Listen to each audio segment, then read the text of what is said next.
تکبیر، نعرہ رسالت، سبحان اللہ سبحان اللہ۔ کون کام آئے گا بولو؟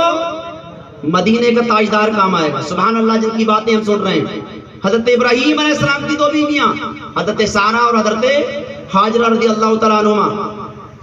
حضرت سارہ کے بطن سے حضرت اسحاق پیدا ہوئے اور حضرت ہاجرہ کے شکم سے حضرت اسماعیل ذبیح اللہ پیدا ہوئے، سبحان اللہ۔ تو پہلے اسماعیل پیدا ہوئے، رب کا حضرت سارہ رضی اللہ تعالیٰ عنہ نے اس پر رشک جتایا کہ میرے کوئی اولاد نہیں ہے اور ابراہیم میرے شوہر اس بچے کے بعد ہاجرہ سے زیادہ پیار کرتے ہیں، اس لیے اس رشک کو دیکھ کر کے پروردگار عالم جل مجدہ نے ابراہیم کو حکم دیا کہ اپنی بیوی اور بچے کو آپ ایسی جگہ پر چھوڑ کر آؤ جہاں پر کوئی نہ ہو۔ آزمائش کی گھڑی تھی، مائیں بہنیں بھی اس پر توجہ دیں۔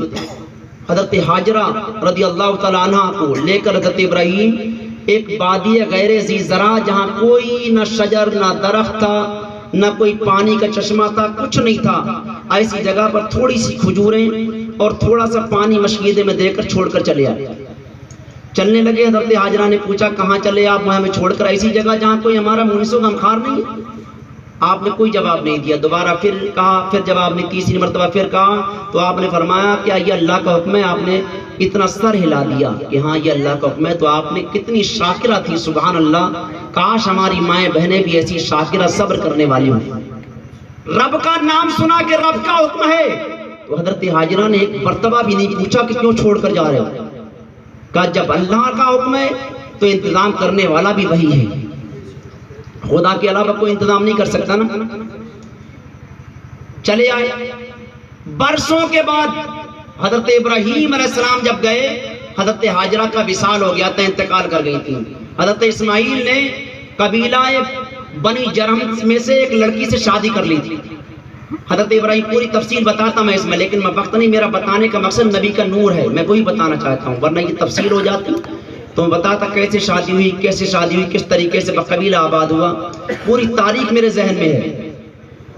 اب شادی کر لی ابراہیم علیہ السلام، برسوں کے بعد جب پہنچے، جا کر پتہ کیا تو ایک بہت بڑا وہاں قبیلہ آباد، جب آپ گئے تھے تو اس وقت میں چھوڑ کر آئے تھے کچھ نہیں تھا، جب گئے تو ایک بہت بڑی آبادی اور ایک بیچ میں ایک چشمہ تھا جس کو زمزم شریف کہا جاتا ہے، سبحان اللہ۔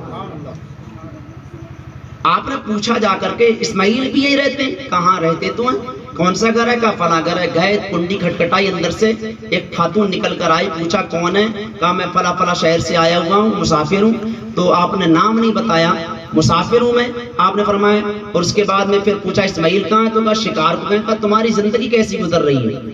تو کہا زندگی کا کیا ہے، بس اسماعیل ہیں، وہ شکار کے علاوہ کچھ نہیں کرتے ہیں، وہی باسی تیواسی ہم کھاتے رہتے ہیں، اس کے علاوہ کچھ نہیں۔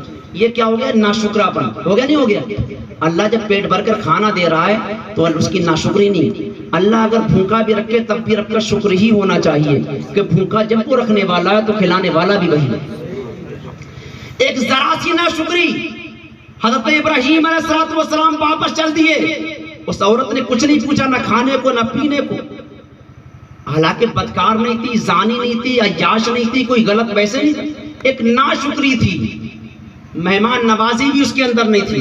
کم سے کم یہ سوچ لیتی کہ کوئی مسافر آیا تو اسے پانی پیش کر دوں، کھلا دوں، پلا دوں، کچھ نہیں، بس آپ چل دیے۔ کہا میں جا رہا ہوں، اسماعیل جب آ جائے تو سلام کہہ دینا۔ تو کہا اور کوئی حکم جو جس کام سے آئے تھے وہ بھی بتا جاؤ۔ آپ نے فرمایا کوئی کام نہیں ہے، بس اتنا کہہ دینا کہ اپنی چوکھٹ بدل دے۔ توجہ طلب بات، چوکھٹ بدل دے کا مطلب سمجھائیے، کا مطلب خود اسماعیل جانتا ہے۔ کہہ کر چلے آئے۔ آپ جب آئے تو جب اسماعیل علیہ السلام گھر میں آئے تو دیکھا پورا گھر خوشبو سے مہک رہا تھا۔ آپ سمجھ گئے بابا جان آئے۔ مسکرا کر اپنی بیوی سے پوچھا کون آئے تھے؟ کہا سفید ریش نورانی چہرے والے بہت خوبصورت بزرگ تشریف لائے تھے۔ کہا پھر تم نے کچھ کھلایا پلا کے گھر میں تھائی کا جو انہیں کھلا دیتی؟ کہا تم سے کچھ پوچھا، تم سے کچھ کہا؟ تو کہا یہ کہا وہ کہا، نہیں کچھ نہیں۔ آپ نے فرمایا بس یہ بتا کہہ کر کیا گئے تھے؟ تو کہا یہ تو میں بھی نہیں سمجھی، بس ایک جملہ کہہ گئے۔ کیا کہہ گئے؟ کہ یہ کہہ کے گئے تھے اسماعیل آ جائیں تو کہہ دینا کہ اپنی چوکھٹ بدل دیں. کہ لیکن یہ تو بتاؤ اسماعیل کہ اس کا مطلب کیا ہے, مقصد کیا ہے؟ ارشاد فرمایا ہے بی بی تو ایسی ناشکری ہے کہ تجھے یہ بھی معلوم نہیں, تو سمجھ نہ سکی, مجھ سے مطلب پوچھ رہی ہے. میرے بابا تو ابراہیم علیہ السلام جو کہہ کر گئے چوکھٹ بدل دے, اس چوکھٹ بدلنے کا اور کوئی مطلب نہیں ہے, بس اتنا ہے کہ میرے گھر سے نکل جا, کبھی منہ مت دکھانا. فرمایا کبھی منہ مت دکھانا. اس لیے کیوں کہ اسماعیل علیہ السلام, حضرت ابراہیم علیہ السلام نے جب کعبہ بنایا تھا, کعبہ کس نے بنایا بولو؟ ارے تاریخیں پڑھا کرو. دیکھو میں نے یہاں پر ایک چیز اور دیکھی یار, مسجدوں تک میں ہندی میں لکھا ہوا ہے یار, تم لوگ اردو کتئی جانتے ہی نہیں, نہ اپنے بچوں کو پڑھنے سے کوئی رغبت رکھتے ہو.